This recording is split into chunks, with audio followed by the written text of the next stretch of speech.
Okay, Assalamualaikum guys. Welcome back to Mainan Adam Channel. Dan pada hari ini kita akan meneruskan perjuangan kita dalam meng-unboxing dan mereview kit-kit daripada Mechanical Series. Okay guys, jadi pada minggu ini saya nak review satu kit yang baru dirilis oleh Tamiya pada tahun ini, iaitu kit Spin Cobra. Okay, sebelum saya teruskan dengan review, jom kita tengok dulu klip ni, okay?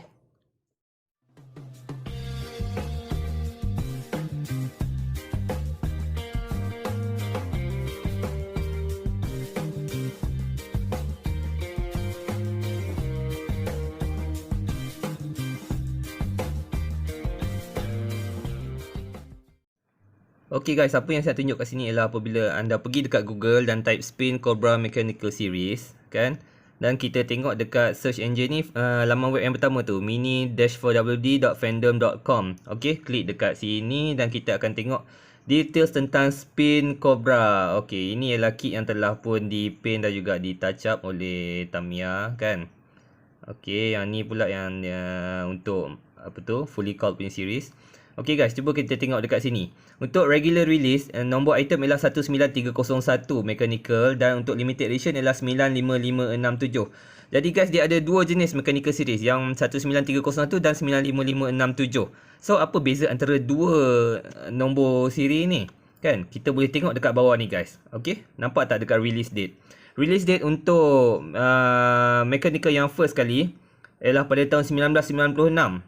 Dan yang reissue punya ialah pada tahun 2020, Jun 27. Maksudnya baru bulan lepas lah dia release. Okay. Beza dengan yang kit yang pertama sekali, kalau kita tengok kat atas balik, 19301 ni ialah kit mechanical yang first kali issue. Memang kit vintage lah. Okay. Jadi itu adalah perbezaan antara kit vintage dan juga kit yang reissue untuk Spin Cobra ni. Okay guys, jom kita sambung balik. Okay, so daripada penerangan tadi, saya harap anda semua boleh faham apakah perbezaan antara kit yang vintage, iaitu yang first print oleh Tamiya, dan juga kit yang reissue balik oleh pihak Tamiya pada tahun 2019 dan juga tahun 2020. Okay, sebagai contoh lah saya ambil yang, ingat tak hari tu masa saya buat unboxing Proto Saber kan? Nampak tak? Item number dia 95568. Yang mana start dengan nombor 9 ni semua yang reissue punya lah. Okay, ni Proto Saber. Sebagai contohnya ada Bulk Blader. Nampak 95532. Okey. Kan? Dan ni contoh Vice Intruder. Dia punya item number dia pun 95534. Okey, semua item number dia akan bermula dengan nombor 9, yang mana semua yang reissue ni. Okey guys. Jadi semua kit-kit ni pun harga dia dalam 50 ke 60 ringgit. Okey, yang mana yang side ini pun hari tu Pro Saber saya beli 60 ringgit. Bulk Blader saya beli 55. Vice Intruder saya beli 55. In which 2 ni saya belum lagi buat review lah. Tak apa, ini untuk kemudian-kemudian punya video saya akan buat. Dan yang latest kali ini adalah Spin Cobra yang hari tu saya beli dekat DYS Hobby. Okey, kalau boleh tengok kat sini harga RM70. Lepas tolak harga member dapat 7% RM7 diskaun, maksudnya RM63. Okey guys, apa saya nak bagi tahu kat sini, hari tu masa saya nak beli kit ni kan, saya tanya apa pekedai jurujual tu, dia kata, "Oh, ni kit ni ada satu je kat sini." So saya pun peganglah tengok. Bila saya tengok kotak dia ni, kalau nak bandingkan dengan kotak-kotak mechanical series yang lain ni, dia color dia agak kekuning-kuningan, kan? Lepas tu kalau tengok pun kat tepi nampak tak ada bekas selotip kuning ni, kan. So saya macam tak apalah, walaupun kit ni dah apa, nampak kuning sikit, sebab saya nak sangat collect apa mechanical series ni kan. Jadi saya tak ada nak buang masa, saya terus beli aje lah. Dan apa yang saya perasan guys, dekat sini, kalau anda boleh tengok, teng teng teng teng, ini adalah Magis guys. Nampak tak item number dia? 19301. Item number start dengan nombor 1 guys. Ini bukanlah kit yang reissue. Ini manufacture in Japan guys. Nampak? Boleh nampak? Ini Japan kit guys. Ini adalah kit vintage. Saya pun tak tahu macam mana toki kedai boleh letak kit vintage di kalangan kit-kit yang reissue yang lain. Tapi saya rasa ini adalah satu benda pembelian yang paling berbaloi dalam hidup saya lah kot, untuk kit Tamiya ni. Sebab kit vintage guys, kalau kita tengok dekat online pun harga dia paling kurang pun antara 200 ke 500 ringgit lah untuk kit yang vintage keluaran made in Japan yang first print. Tambahan pula, ini adalah kit yang kotak dia pun masih lagi dalam keadaan intact, masih lagi dalam keadaan cantik. Dan memang masih lagi belum terpasang. Okay. Jadi kita tengok dulu kotak ni. Memang kit keluaran apa made in Japan punya. Okey, belah sini kita akan tengok macam mana rupa dia, boleh nampak belah dalam. Okey. Ini belah sideway dia macam mana kita tengok tadi item number dia tadi. Dan ini ialah bahagian sini. Kita dapat tengok kat sini nampak 1996 Tamiya made in Japan. Okey guys. Disebabkan kit ni adalah kit vintage, so mungkin saya cuma akan buat video unboxing saja dan saya takkan buat pasang untuk kit ni. Saya nak simpan. Saya kena cari kit baru Spin Cobra juga untuk kit yang reissue punya, baru saya pasang. Untuk kit ni saya ingat saya nak simpan lah kot. Okay, jom kita buka. Bismillahirrahmanirrahim.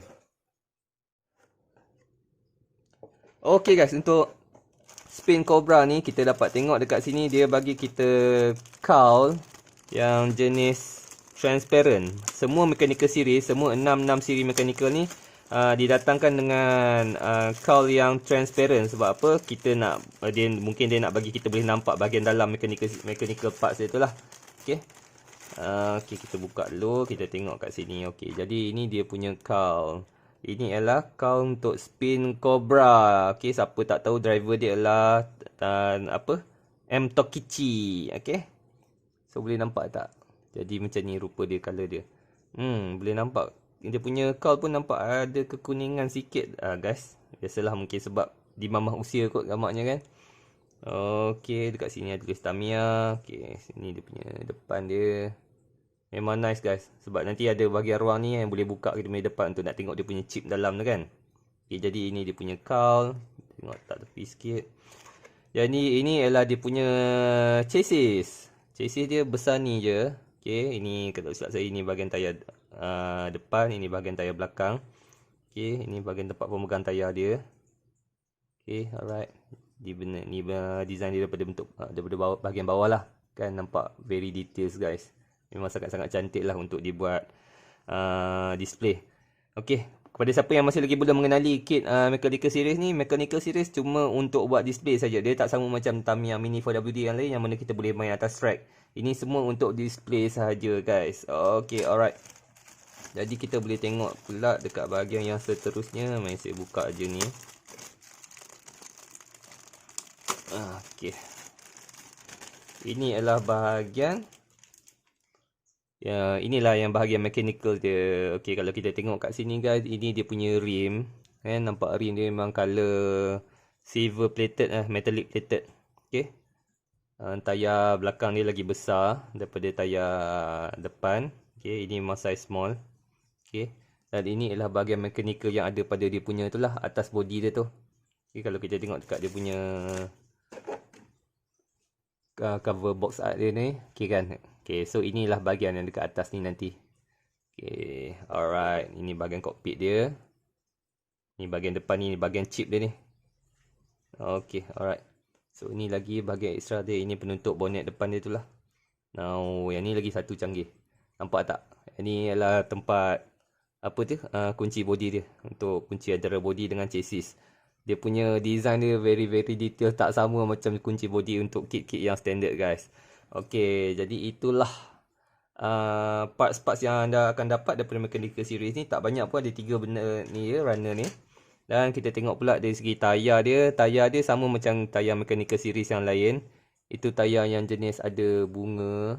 Tayar macam tayar kereta betul ni. Okey, tayar belakang dia besar lagi lebar berbanding dengan tayar depan. Okey. Jadi dekat dalam ni, okey, dia adalah bagi dia punya shaft. Okey, ini yang panjang ni ialah shaft untuk tayar belakang dan yang pendek ni ialah untuk shaft untuk tayar depan lah.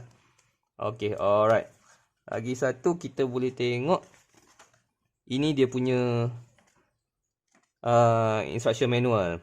Instruction manual dia pun kertas memang boleh nampak guys. Kertas dia pun dah kekuning-kuningan sikit dah. Memang kit vintage ni guys yang saya dapat ni. Okey. Okey, instruction manual dia pun dah color kuning-kuning sikit. Kita tengok stiker dia okey ke tak okey.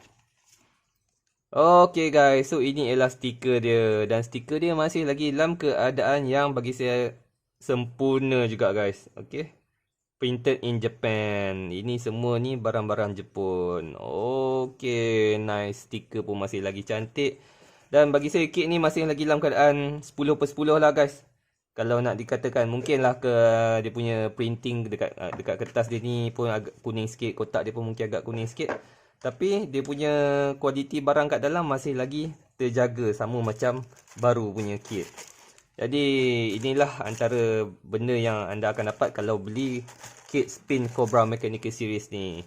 Jadi guys, adakah anda rasa inilah satu pembelian yang sangat berbaloi guys? Saya beli harga RM60 untuk kit yang harga ratusan ringgit ni. Okey, pada siapa yang rasa mungkin kit ni bukannya harga ratus ringgit, boleh komen kat bawah. Tapi pada pengetahuan saya, ini memang ialah kit vintage lah. Dan ini memang sangat satu yang kit yang paling berharga lah yang ada dalam possession saya sekarang ni.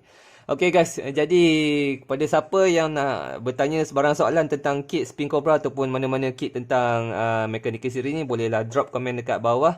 Dan insyaAllah lepas saya dah dapat Spin Cobra yang reissue tahun 2020 punya, insyaAllah saya akan buat pemasaran untuk kit tu pula. Okay, jadi jangan lupa untuk klik like, share dan juga subscribe guys. Kerana like anda, share anda, subscribe anda, itulah yang akan membawa saya untuk terus mengupload video-video pada masa akan datang. Jadi insyaAllah kita akan jumpa lagi pada video yang seterusnya. Terima kasih kerana menonton. Assalamualaikum.